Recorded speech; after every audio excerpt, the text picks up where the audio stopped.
Hi, I'm Bukeka. I'm the B. And I'm Enolia, and I'm the E. Together, we are Be Empowered. The universe is calling, calling, calling. The universe is calling me to be. It's calling me to listen more, talk less, and hold the light. The universe is calling me to be. We believe that deep in our souls, we hold conversations, but for whatever reasons, we do not always take the opportunity to speak from our hearts. We want you to imagine that you're sitting right here with us now, sipping a cup of tea or coffee at our dining room table, and we're having that conversation. You know, the one that encourages, inspires, and motivates you to the infinite possibilities that your life has to offer. Let us help you to expand your imagination, to create your beautiful dream into reality. It starts right here and right now, because the universe is calling you to be. The universe is calling me to be. The universe is calling, calling. The universe is calling me to be. It's calling me. Well, hello, everyone. Today is the day for another BE Empowered episode. Hello, Enolia. How are you today? I'm doing well, Bukeka. It's so great to be here with my dear friend. And here we have another really deep and interesting conversation that we are going to introduce to you all today. Yes, ma'am. Yes, ma'am. You know why? Because the topic is a miserable relationship. And we said this is going to be a hot topic today. And boy, I got a feeling we're going to get some listeners in on this one because nobody wants to be in a miserable relationship. A miserable relationship is just seems like to be the most perpetual thing in life because it just seems to always be the same every single day, every single moment. When you're miserable in relationship, the feeling is so heavy. And I know that the listeners out there that are really tuning into this can feel the visceral experience of a miserable relationship. Everything feels heavy. Every movement feels like mud.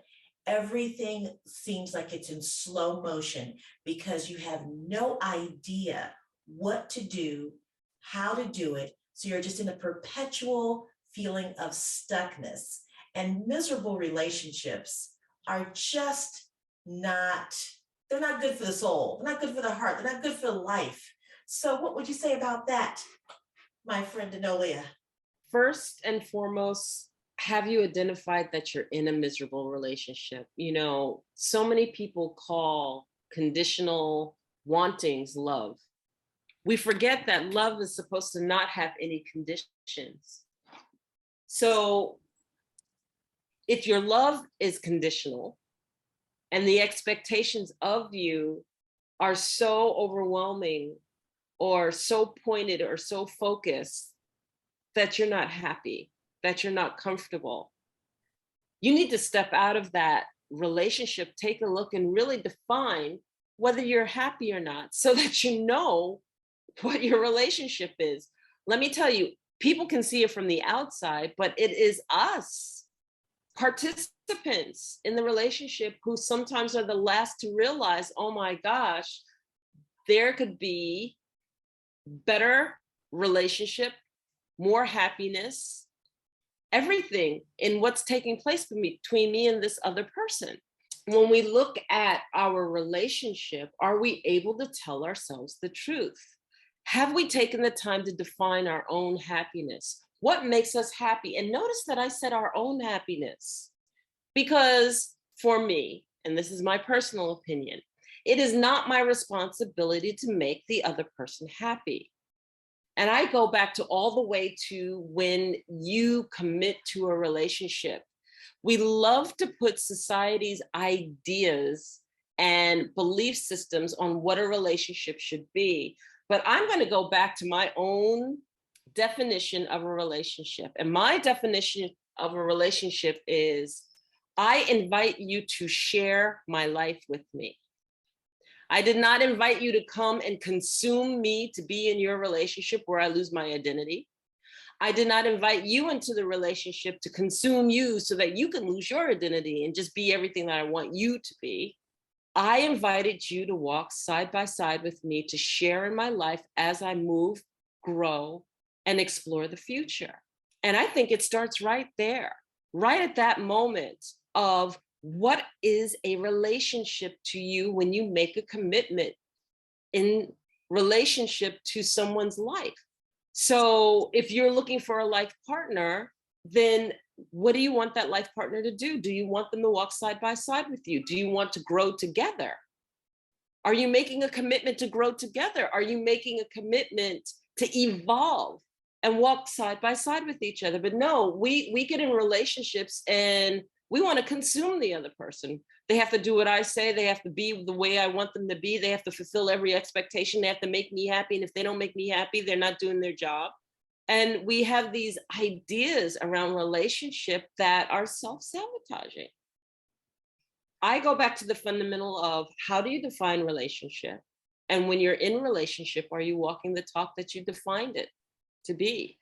And if you are good, bad, or indifferent, that's what you need to be looking at.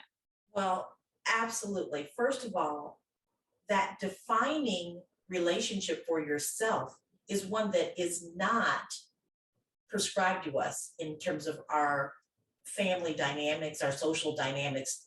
That just does not happen.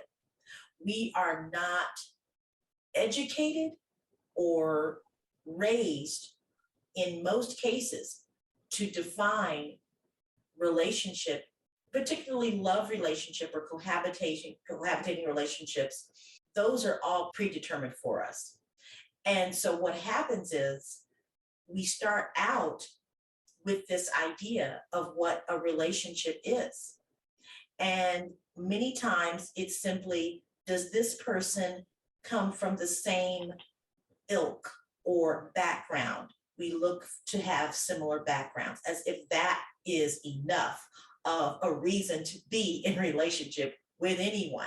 The other part is, what is our part?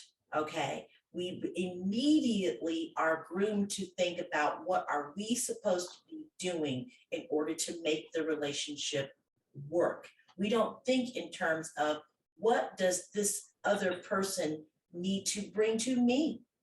What do I need to have from this exchange experience?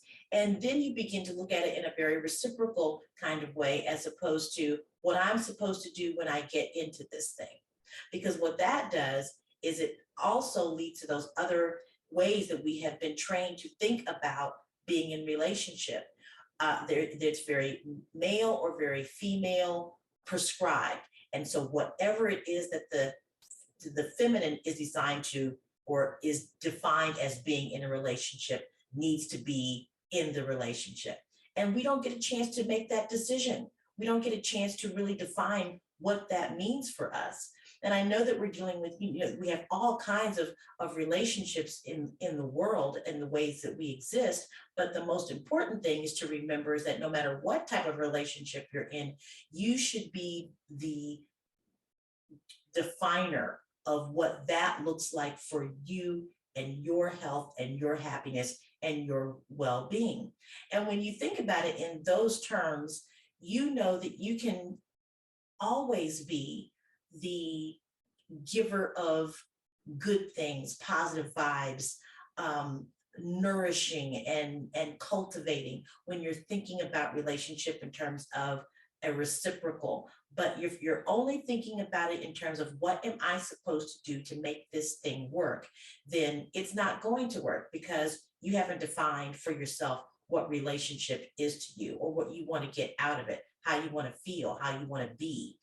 And so we're lost. We go into relationships lost completely of who we are, defining who we are. And so then we expect the other person to fill in the story. And of course, they're just going to give their story, not ours. I would love to engage our audience into thinking about some of the things that were just stated, because I don't know that if we're not given a chance, some of us are not given a chance, because some people are still dealing with arranged marriages, and everything's predetermined for them. And I feel for scenarios like that. But those of us who are making a choice, we have an opportunity to, now that we hear people sharing about these experiences, know ourselves before we go into the relationship. And I'm going to say it again, know yourself before you go into the relationship, on where you're willing to compromise and where you're not. And then, at least if you're in a relationship, the person who you're partnering with, eyes wide open, knowledge straightforward, understands clearly that here are some of the things that you're not going to budge on, and here are some of the things that you're going to budge on, based on who you are and the fact that you are an open book to the partner that you are committing to. What do I mean when I say this?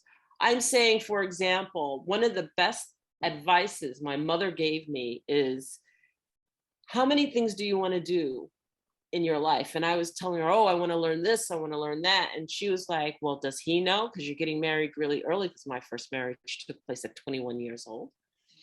And I was like, well, I think he does. And she was like, make sure he's aware of all of the things you want to do. And I remember sitting down with my partner at the time and telling him, here are all of the things that I want to do, whether I'm married or not. And I want to make it clear, because I don't want to hear, oh, you can't do that. Or, oh, why are you doing this by yourself? Or, oh, whatever, the questioning is, just because I'm married. I always wanted to learn how to ski. I always wanted to learn how to play golf. I had like a bucket list of things: horseback ride, scuba dive, blah, blah, blah, blah, blah. All these things I wanted to do, whether I was married or not. So in other words, I don't care if he wanted to do them with me. I want to learn these things. I'm 21 years old. I'm about to get married. My whole life's ahead of me. And there are things I wanted to learn. And I didn't want to compromise them because I was getting married and he might not be interested in it. I didn't want permission. And it was probably the best conversation. We talked for like 6 or 7 hours that day. I mean, we talked and I shared all of the things that I wanted to do, whether I was married or not. And I want you to know, I got through all of them. And some of the things he joined me with, and some of the things he wasn't interested in. And that was okay with me. And it was okay with him, because there are things that people impose on others, like, oh, you can't travel without me, but I don't like to travel. Well, why can't I travel without you? If we have a trust and we have a commitment together, why isn't it okay? Why are these conditions put on? And so then that leads me to the insecurities that you come into a relationship with. Because you're insecure about this, a person can't do that. Well, how about you getting out of the insecurity? Well, because you're insecure, you put your partner through hell with jealousy. Well, how about getting secure so you can stop being jealous? Right. So there are all these facets that we come into a relationship with.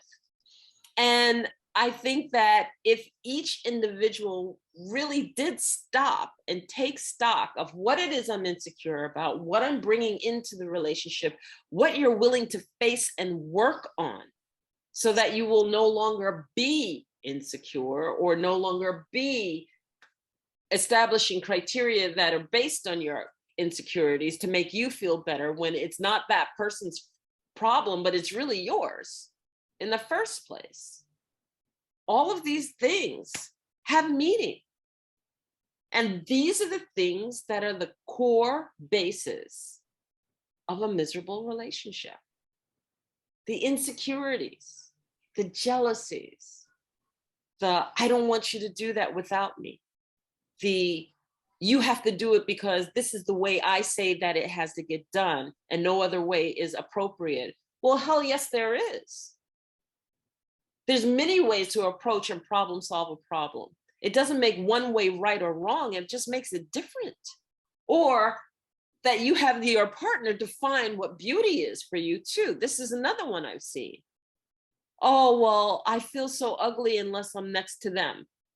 And they have to make me feel beautiful by dictating to me, oh, I want you to wear that. I want you to, where's your makeup? Where's your this? Where's your that? Oh, you're not going with me looking like that, will you? Please, please, I want you to look like this. I want to put you on my arm so I can show you off like a toy. In my coaching years, I've seen so much. And all of these things, along with the belief systems, lends toward whether you can have a good relationship or not in terms of how you execute them.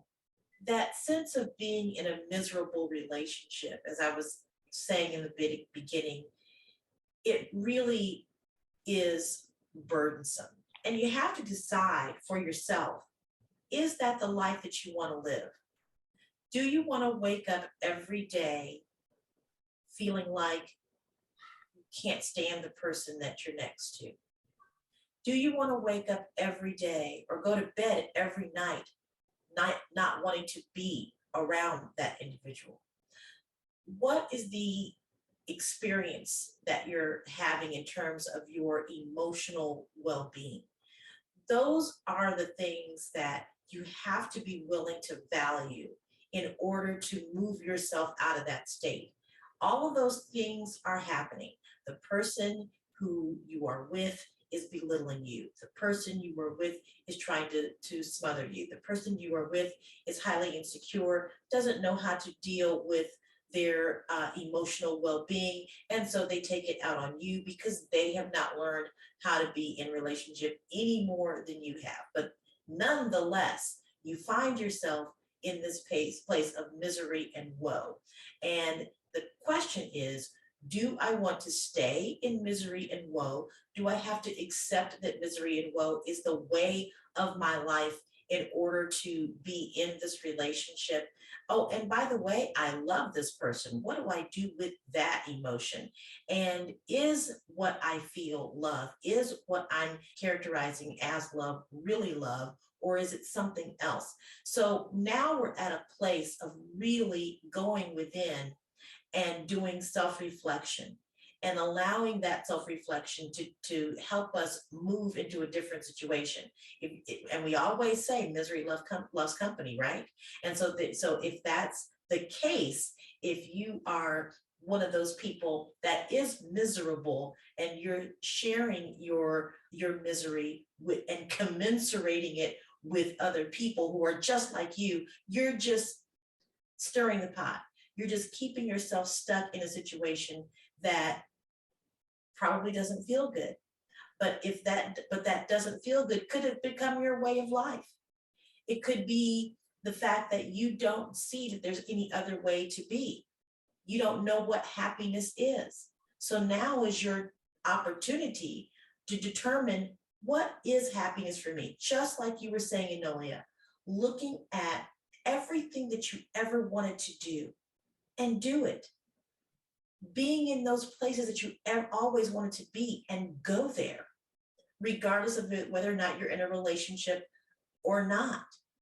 And if you find that over days and months and years and decades have been the experience of not being able to be who you are because you thought that you had to be in a relationship that no longer makes you feel alive, if it ever did, then it's on you. It's on you in this moment to make the determination, because you're not going to fix the other person. There's nothing, in fact, there's nothing about that other person to fix. And if there is something to fix, it's on them.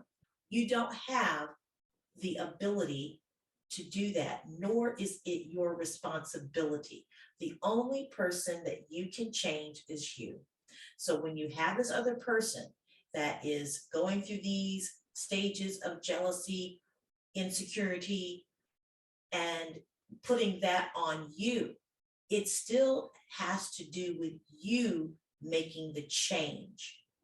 Not that it's your fault, but you still have to take responsibility for moving into a place out of misery and into joy, if that's what you want.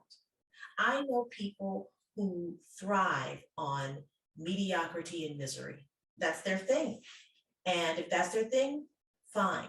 But if that's not you and you're in a relationship with a person that is living in a world of mediocrity and misery, then you need to make a change.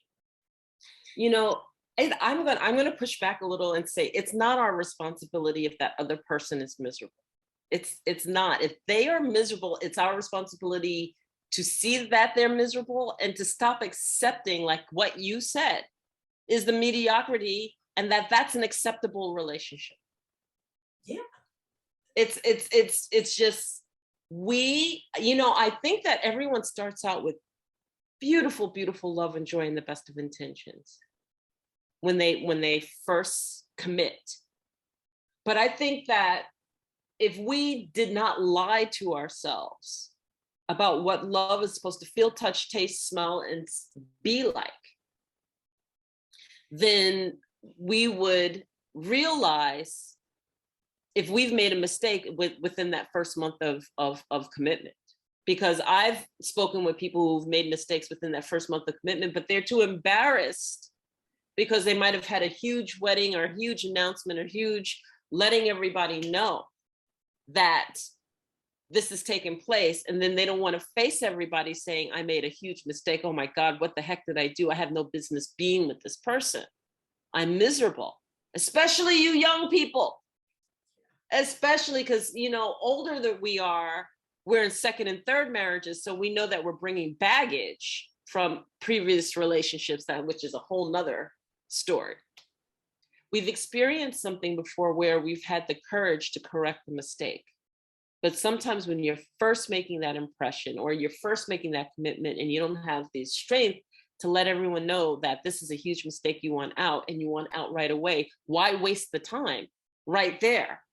Going back to it, when we realize that we've made a mistake and we realize that life is not grand, happy, and everything else, that's when fear kicks in. That's when all of the fear, all of the judgment that other people have of us sometimes plays a more important part in our lives than the truth. And not lying to ourselves to say, I'm freaking miserable in this. Is this it? I'm this old and I have this many years to go. And this is it. This is what a relationship's going to feel like, taste like, touch like, smell like. This is the consideration I'm going to get, where I'm not appreciated, where I'm not shown love. And I don't mean to sting or hurt, but you guys know who I'm talking about too when I mean shown love. Those of you who live like roommates with your partners and no longer have intimacy in between. Is this it? Is this what I get to the rest of my life? And what am I compromising this for? What am I selling my soul for by being in this relationship? Is it the standard of living? Is it that it's too painful and I don't want my neighbors to see what it looks like because I've been together so long, I don't know how else to look except to be with this person? Is it that I'm too afraid to stand on my own 2 feet and be able to say, okay, I have to start all over again? And that means starting all over from scratch with home, practice, work, everything, materialistic things. Is it the materialistic things? Because we sell ourselves for that we don't want to compromise the material things that give us comfort in life. And so therefore, we just hang with it because we get the material things and I could trade off. I'll have an affair every once in a while, but I'll just stay with it. Well, if you're doing that and you know that you're doing that and you've made a conscious choice to do that, who am I to judge? But at least you're making a conscious choice. But if you're lying to yourself and you're saying, oh, everything's great, great, great, great, great, and that's not the truth, guess what? You're not fooling anybody else but yourself.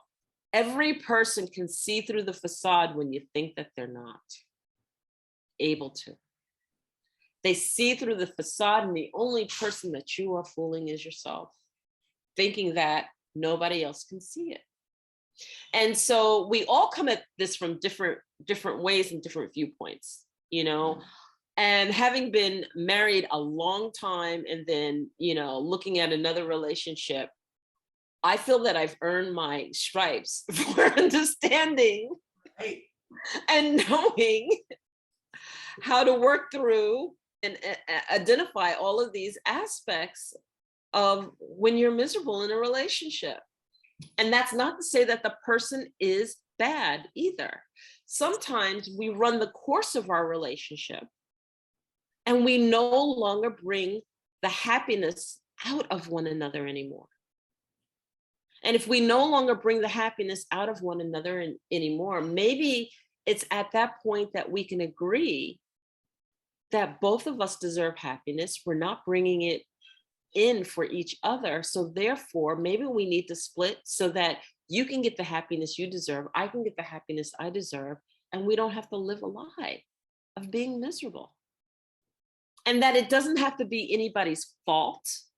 We don't have to belittle someone. We don't have to demean someone in order to raise ourselves above. We don't have to point blame and pass judgment over the other person because the relationship has run its course.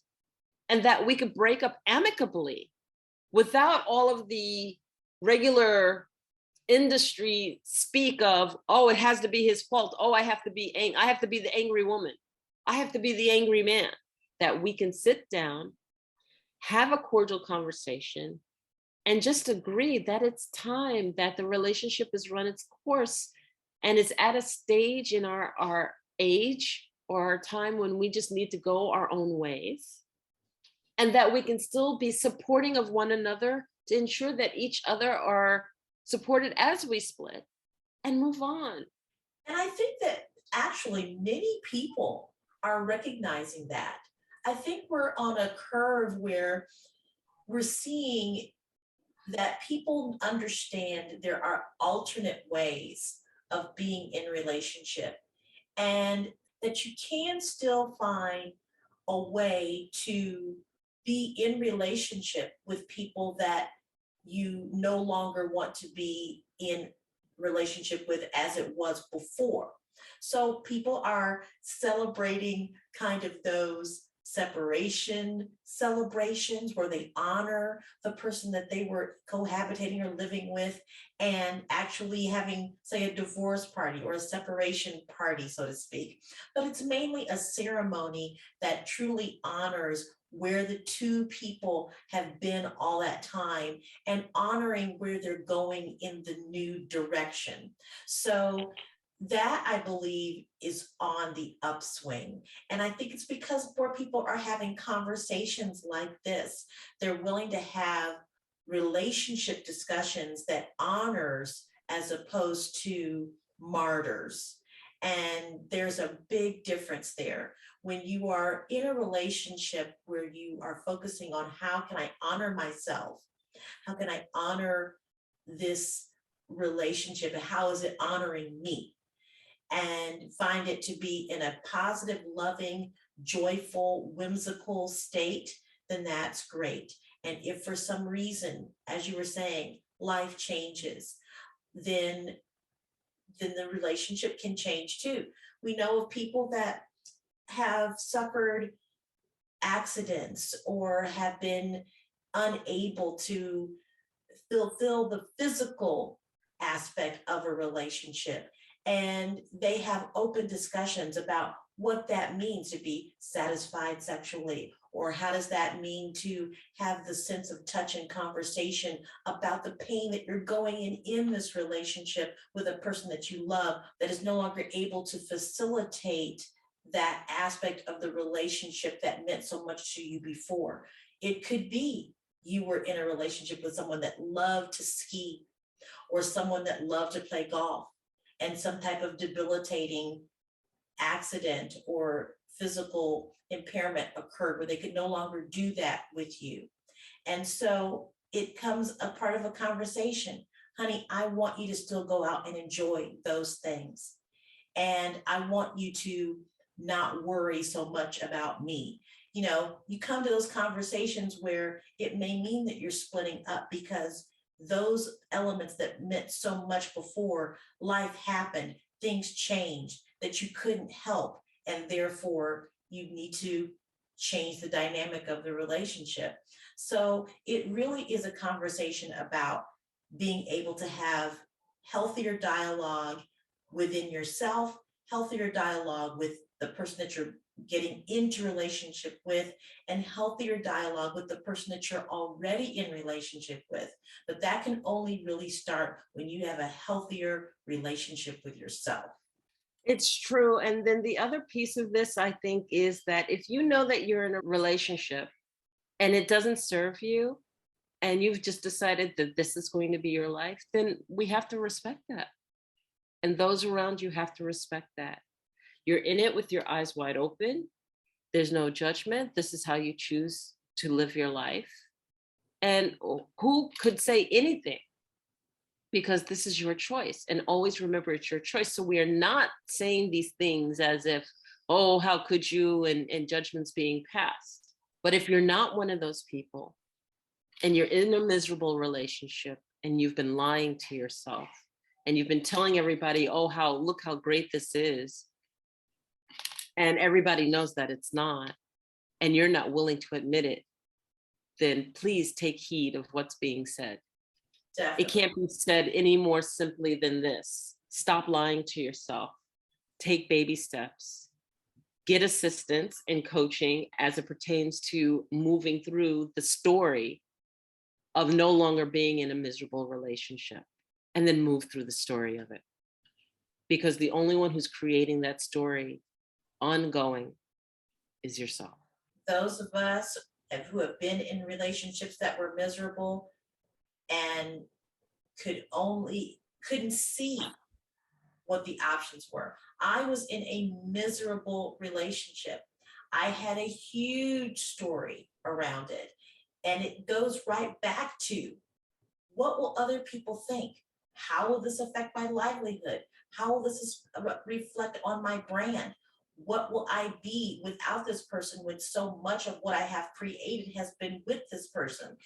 But I'm miserable. Tell you what, let it go, because all of those things shall reestablish themselves in more beautiful and more grand ways than you can ever have imagined. Why? Because you're no longer miserable. And I guess I would say the same thing, just so that we can make sure the audience understands, we both have major experience in this. I was in a relationship and married for 30 years before I left that scenario. So I was married from 21 to 51. I can definitely say that I was not miserable the whole time. But when it finally did come to a scenario where the relationship needed to end, it didn't end angry, it didn't end hurtful and purposely hurting one another, but it ended in both of us admitting that the relationship had ran the course and that we could amicably part and that we both deserved happiness. And that in and of itself, in the maturity and understanding that every human being deserves love. My partner deserved love, and so did I. And so sometimes it literally boils down to who has the courage to admit the truth. And how you deliver that message without belittlement, demeaning, or hurt. And when I say hurt, I mean intentionally looking to hurt the other individual versus, yes, you're both going to go through a certain amount of pain and hurt because you've been together so long, but you know that it's the right thing to do. So if you don't get anything out of this episode, please accept this. Be honest with yourself. And if you're in a miserable relationship, you deserve happiness if you dare to give yourself the permission. And so does the other partner. And if you can both admit that you deserve happiness, then you can take the next steps without belittlement and blame, but communication and an understanding that the relationship has just run its course, or you both choose no longer to lie to one another, to yourselves or to one another. Well, I am so glad we touched on this, Enolia. This is going to help so many people. And it's worth just knowing that when you put your happiness up front, then the things around you will shape beautifully. So we want to say thank you to all of you. I'm very happy and feel blessed to be in this space with Enolia. We have such great conversations and truly are two people that care about the world. And I think it's important to know that that's why we're here. We're doing this because we care about each other and we care about the world and we care about how we show up in the world and want others to be conscious about that as well. How are you showing up? So be empowered, another episode. Thank you so much for listening. Thank you, Enolia, for being in partnership with me and doing Be Empowered. I love it. It's a very special part of my life, and I appreciate you. I appreciate you too, Bukeka. Thank you. And thank you because we have these deep, candid conversations. And the beauty about this is that we can both express ourselves fully. We don't always have to agree. We can just have our beautiful backgrounds and experiences come to fruition and understand the differences and discuss them openly. And this is what it's about, everyone. It's about communication. It's about the love and the friendship and being able to understand that we can both stand as individuals and speak our truth and speak in our authenticity based on our own experiences. And they are not the same and they express differently. And if you can learn from either of us, that's why we share it. That's nice. So I love you. Love you. You all out there. And thank you for another episode of Be Empowered. Have a wonderful day. Take care. We hope you enjoyed the show. We look forward to bringing you more shows in the future. To learn more about our co-hosts, check out their websites, www.bukekastyle.com and www.enolia.live. Learn about their masterclasses for conscious transformation, their personal coaching, along with their international retreats and expeditions. Are you an entrepreneur looking for another line of income?